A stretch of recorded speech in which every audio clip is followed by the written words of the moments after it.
ito na po yung ating malaking parcel na box. At ang gagawin ko po ay akin pong palalapagin. Ayan. Sundan nyo lang po ako at tapusin nyo po ang video na to. At kung pwede, share nyo. Baka naman magkabono siya si nanay. Ayan. Tingnan nyo po kung anong gagawin ko sa box na to. No? At ito po kung tutuusin, ano po ito, basura na. Ano? Pero pwede po natin siyang gamitin sa ibang bagay. Ayan. So, samahan niyo po ako. So, nasira kasi yung aking cutter. Ayan.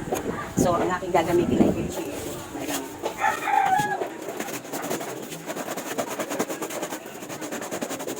Ako na lang. Ilang ay? Yes, ha?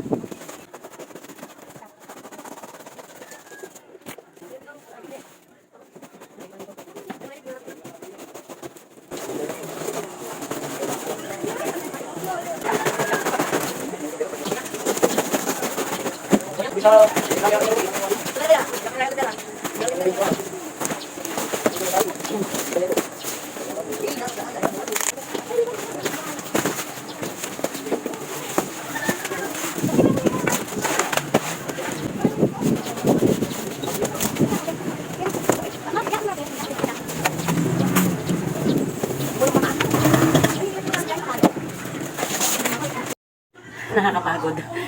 Init ng panahon at tanghaling tapat po ang nagagawa si nanay. So ayan, nakita ninyo, meron pong kama dito. Ano. So ayan, diyan ko po ilalagay yung karton na aking pong ginayat-gayat kanina, binuksan. Ayan.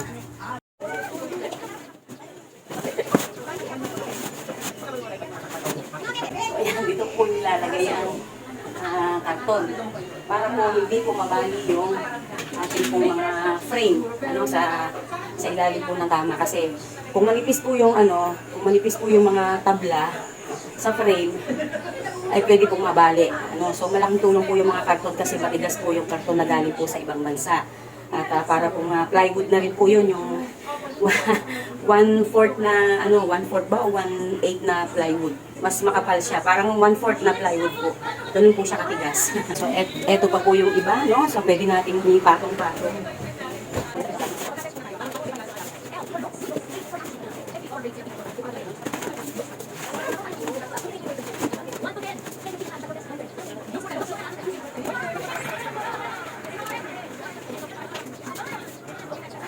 So ayan.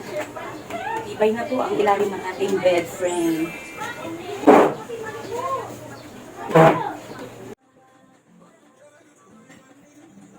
So, salamat po sa panonood at sana po may nakuha kayong ideas. Huwag niyo pong itapon ng inyong mga karton. Pwede niyo pong ilagay sa ilalim ng inyong mga bed frame para po hindi masira yung ating mga tabla po ng ating bed frame. At saka malaking tulong po yan sa pagbawas po ng ating mga basura.